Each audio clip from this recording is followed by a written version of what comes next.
If you want to understand how ordinary families survived years of rationing, fuel shortages and supply disruptions during World War II, you have to stop looking at factories and start looking at gardens. Not the seasonal hobby gardens most people think of today, but a tightly managed, year-round food system that produced vegetables in every month of the year. These gardens were not experimental. They were standardized, taught through government pamphlets, community classes and radio programs, and refined by necessity. The real mystery is not how they worked, but why this knowledge quietly disappeared once supermarkets returned. What follows is not nostalgia. It is a practical examination of how World War II gardens stayed productive through winter, shortages and labour constraints, and how the same principles still apply today. Why wartime gardens were designed to operate without a growing season. The biggest misconception about World War II food production is that victory gardens were only summer projects. In reality, planners understood that relying on a single growing season was dangerous. Shipping lanes were unreliable, fuel for transport was rationed, and imported produce vanished overnight. The solution was to eliminate the idea of off-season entirely. Gardens were designed around continuous harvest. That meant growing cold-tolerant crops, protecting soil from freezing, and staggering plantings so something was always ready to eat. Families were taught that a garden failing to produce in winter was not finished. It was unfinished. You know, this shift in thinking is really the first lesson modern gardeners tend to miss. Year-round production, well, it's not about some exotic technology or anything fancy. It's about planning 12 months ahead, instead of just 3. Now, let's talk about how cold frames and cloches quietly replaced greenhouses. Most families honestly didn't have glass greenhouses during the war. What they had were cold frames and cloches built from bits of scrap lumber, salvaged windows and reused glass. A cold frame really is nothing more than a shallow box with a transparent lid, angled just right to capture the low winter sun and block the wind.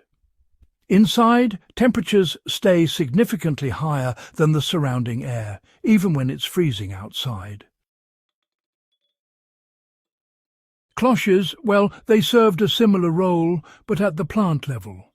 They were placed directly over seedlings or mature crops to trap warmth and prevent frost damage.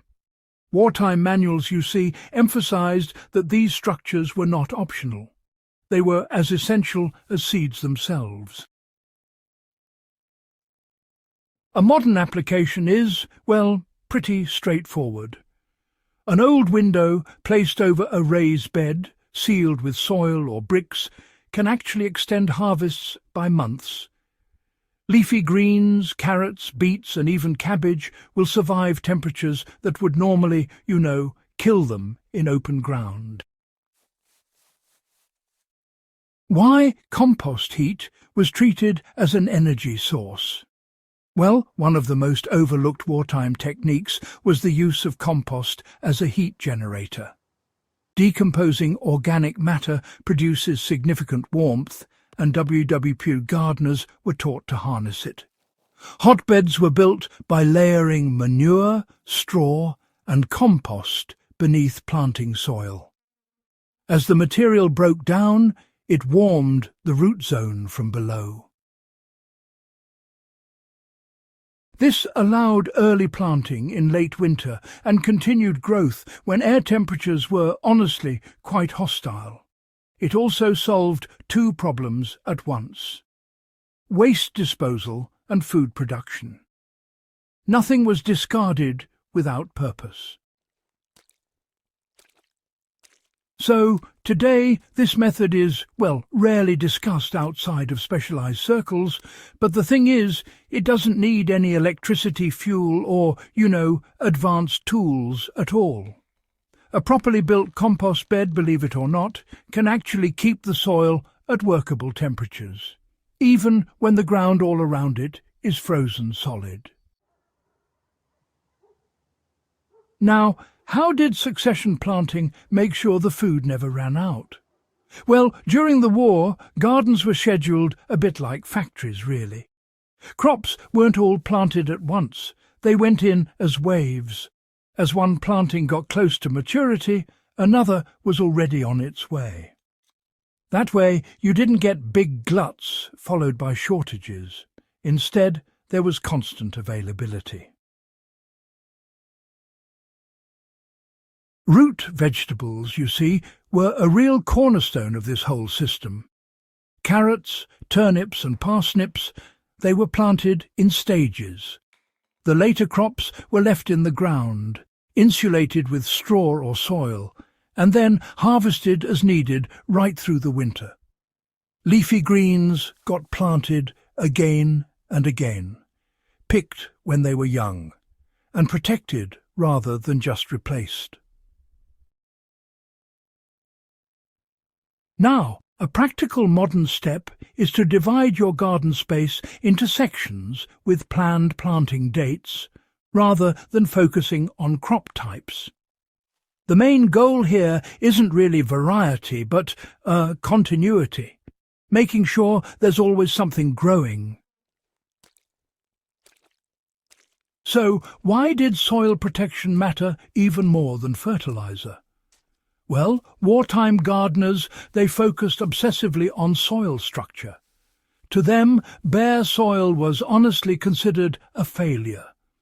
Beds were mulched heavily with straw, leaves and compost, all to prevent erosion, retain moisture and insulate roots.